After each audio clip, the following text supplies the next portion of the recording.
Operations with Complex Numbers, Part 1. Question 8. Write the expression in the standard form a plus bi. Here we're adding two complex numbers. Since we're adding them, I can just remove the parentheses and then combine like terms. So I have 9 minus 7i plus 8 plus 4i. Now, I is a complex number. It stands for the square root of -1. But instead of writing the square root of -1, we're going to replace that with I. So in order to add these values together, I just need to add my constant terms, which is the 9 plus the 8, and then I'll combine the I terms, or the complex terms, which is the -7i and the +4i. So 9 plus 8 is 17, and a -7i plus 4i is a -3i. I can't combine this any further, so my answer is 17 minus 3i. Question 9. Subtract 5i minus 16 minus 9i. Since we're subtracting, we'll need to distribute that negative sign to each term in parentheses. So this becomes 5i minus 16 plus 9i. That's because a negative times a negative gives me a positive. So that's why I have that positive 9i. Next, I'll combine the I terms. So I have 5i plus 9i, which gives me a 14i. And then I have a constant term of -16. And I'll place that before the 14i because the correct form for writing complex numbers is a plus bi. So you always write your I term last. My answer is -16 plus 14i. Question 10. Find the product.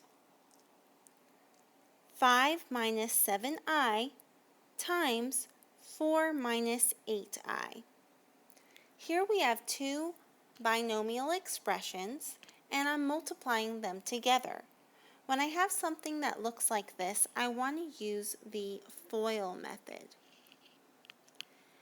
This is an acronym for first, outer, inner, last. That tells me what terms to multiply in what order. So I'll first multiply the first terms in each parenthesis. So I need to multiply a 5 times 4, which gives me 20. Then the outer terms, which is a 5 times a -8i, which gives me a -40i. Then my inner terms, -7i times 4, which is a -28i. And my last terms, which is a -7i times a -8i. So a negative times a negative is a positive, so I get a positive 56i squared, because I times I is I squared. Now I need to combine like terms. I have a -40i and a -28i. So when I combine those, I get a -68i. Now I have 20 minus 68i plus 56i squared. Now, like we said before, I equals the square root of -1. So I squared equals the square root of -1 squared. which is the same thing as just a negative 1. That's because the exponent of 2 undoes the square root. So I can rewrite the I squared as a negative 1 in this term. So instead of 56I squared, I have 56 times a negative 1. And then I can further simplify this whole expression.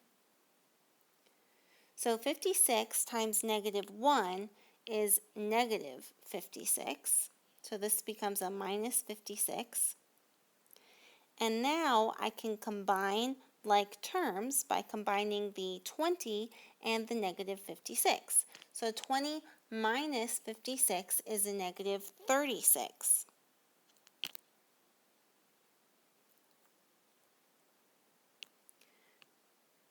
So I have a negative 36 minus 68I. And again, my I term always comes last when I write my final answer. And my answer is negative 36 minus 68I.